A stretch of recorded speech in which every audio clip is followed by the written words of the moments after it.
കേരള നവോത്ഥാന നായരെക്കുറിച്ചുള്ള മൂന്നാമത്തെ വീഡിയോയാണിത്. ഈ വീഡിയോയിൽ നമ്മൾ ബ്രഹ്മാനന്ദ ശിവയോഗിയെക്കുറിച്ചാണ് വിവരിക്കുന്നത്. ബ്രഹ്മാനന്ദ ശിവയോഗിയുടെ ജീവിതകാലം 1852 1929 ഇടയ്ക്കായിരുന്നു. അദ്ദേഹം ഒരു വലിയ യുക്തിവാദിയായിരുന്നു.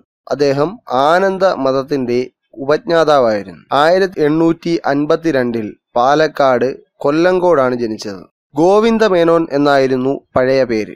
പഠനകാലത്ത് തന്നെ യുക്തിവാദിയായി മാറിയ ഗോവിന്ദൻ അന്ധവിശ്വാസങ്ങളെ ചോദ്യം ചെയ്തു തുടങ്ങി.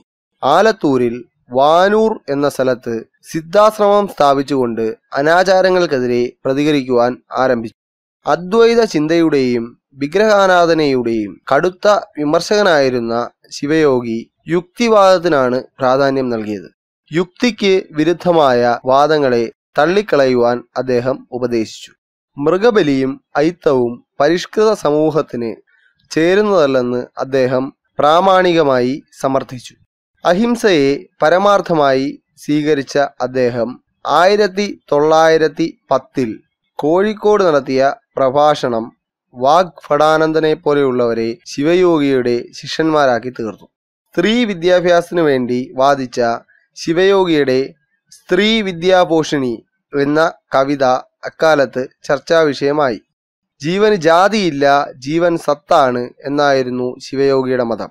അദ്ദേഹം പ്രചരിപ്പിച്ച ആശയങ്ങൾ ആനന്ദമതത്തിന്റെ അടിസ്ഥാന തത്വങ്ങളായി മാറി.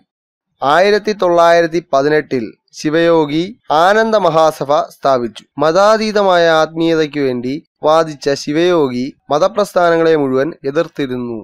1929 സെപ്റ്റംബർ 9 ബ്രഹ്മാനന്ദ ശിവയോഗി സമാധി പൂകി. അദ്ദേഹം മലയാളത്തിൽ ഒരുപാട് കൃതികൾ എഴുതിയിട്ടുണ്ട്. അദ്ദേഹത്തിന്റെ പ്രധാന കൃതികൾ ആനന്ദദർശനം, മോക്ഷപ്രദീപം, ആനന്ദ സോപാനം, ആനന്ദ വിമാനം, ശിവയോഗ രഹസ്യം, സിദ്ധാനുഭൂതി എന്നിവ ആയിരുന്നു. ഈ വീഡിയോ നിങ്ങൾക്ക് ഇഷ്ടപ്പെട്ടെങ്കിൽ ഈ വീഡിയോ ലൈക്ക് ചെയ്യുക. ലേറ്റസ്റ്റ് അപ്ഡേറ്റിന് വേണ്ടി ഈ ചാനൽ സബ്സ്ക്രൈബ് ചെയ്യുക. Thank you for watching Mallu tube.